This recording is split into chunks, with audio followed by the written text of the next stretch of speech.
नमस्कार। कभी सोचा है कि वो जो आसान सी लगने वाली ईएमआई है, कहीं वो हमारी जेब के लिए एक बहुत बड़ा जाल तो नहीं?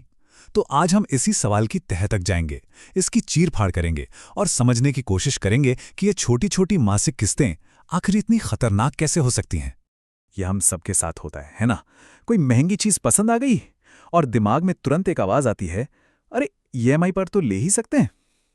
लेकिन क्या हमने कभी रुककर ये सोचा है कि वो छोटी सी दिखने वाली किस्त असल में हमसे वसूल क्या रही है?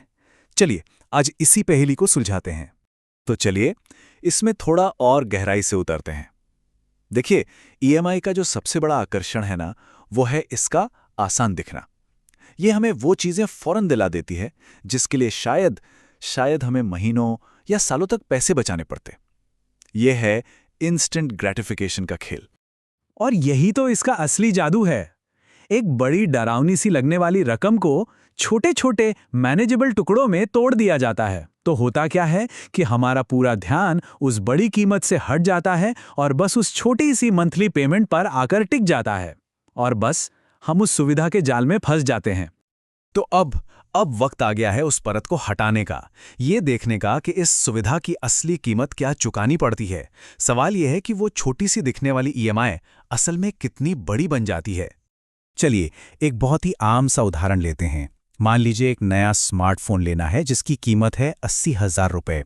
अब 80,000 रुपये एक साथ देना शायद मुश्किल लगे, लेकिन ईएमआई का ऑफर है सिर्फ 4,000 रुपये महीना। अरे वाह, ये तो बहुत आसान लगता है ना? बस असली खेल यहीं से शुरू होता है। अब जरा यहां ध्यान दीजिए, ये बहुत दिलचस्प है। शुरुआती महीनों में क्या हो रहा है, जो 4,000 रुपये की किस्त जा रही है उसमें से एक बहुत बड़ा हिस्सा, मतलब करीब करीब 1,200 रुपये, वो सिर्फ ब्याज चुकाने में जा रहा है। जो मूलधन है यानी फोन की असली कीमत, वो तो बहुत ही धीरे धीरे कम हो रही है। और ये है असली चौंकाने वाला सच। जब 24 महीने पूरे होते हैं तो 4,000 रुपये हर महीने के हिसाब से कुल पेमेंट कितनी हुई? 96,000 रुपये। जी हाँ, 96,000 रुपये। मतलब 80,000 के फोन के लिए पूरे 16,000 ज्यादा दिए गए। और ये पैसा गया कहाँ? सिर्फ और सिर्फ ब्याज में। अब एक पल को सोचिए, ये जो 16,000 ब्याज में चले गए, उससे क्या कुछ नहीं हो सकता था? एक छोटी सी इन्वेस्टमेंट शुरू हो सकती थी, या किसी इमरजेंसी के लिए एक अच्छी खासी बचत हो सकती थी। तो सुविधा की असली कीमत यही है। तो सवाल उठता है कि यह सब होता कैसे है? इसका जवाब है चक्रवृद्धि ब्याज, या जिसे हम कहते हैं इंटरेस्ट कंपाउंडिंग। इसे ना एक ऐसे स्नोबॉल की तरह समझिए जो एक पहाड़ी से लुढ़कना शुरू हुआ है। जैसे जैसे वो नीचे आता है, वो बड़ा और भारी होता जाता है। क्यों? क्योंकि आप सिर्फ असली कर्ज पर ब्याज नहीं दे रहे, आप ब्याज के ऊपर भी ब्याज चुका रहे होते हैं। ये कर्ज का एक स्नोबॉल है जो रुकता नहीं। अच्छा, ये तो हो गई गणित की बात। लेकिन असली सवाल तो ये है कि जब ये सब इतना साफ है, तो भी हम इस जाल में फंसते क्यों हैं? आखिर क्या वजह है? इसका जवाब छिपा है हमारे दिमाग में, हमारी साइकोलॉजी में। दरअसल इसके पीछे दो बड़े साइकोलॉजिकल ट्रिगर काम करते हैं। पहला है लाइफस्टाइल इन्फ्लेशन, मतलब जैसे जैसे आमदनी बढ़ती है, हमारे खर्चे भी उसी रफ्तार से या उससे भी ज्यादा तेजी से बढ़ने लगते हैं। और इस आदत को हवा कौन देता है? आसान क्रेडिट। दूसरा है क्रेडिट स्कोर साइकोलॉजी। एक अच्छा क्रेडिट स्कोर बनाने का ऐसा जुनून सवार हो जाता है कि हम ये भूल ही जाते हैं कि स्कोर तो बस एक जरिया है, मंजिल नहीं। और इसी स्कोर को अच्छा बनाने के चक्कर में हम और ज्यादा कर्ज ले लेते हैं, जिसकी शायद जरूरत भी नहीं थी। तो क्या इसका मतलब ये हुआ कि हर ईएमआई बुरी है, हर किस्त एक जाल है? नहीं, बिल्कुल नहीं।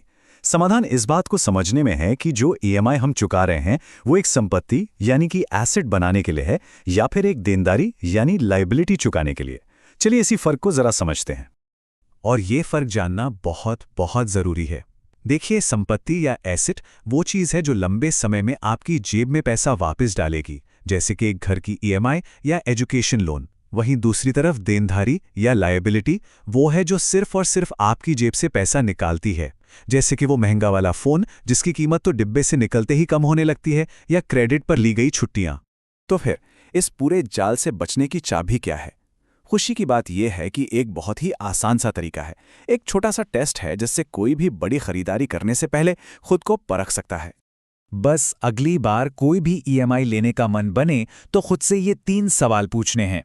पहला, क्या ये चीज एक एसेट है या लायबिलिटी?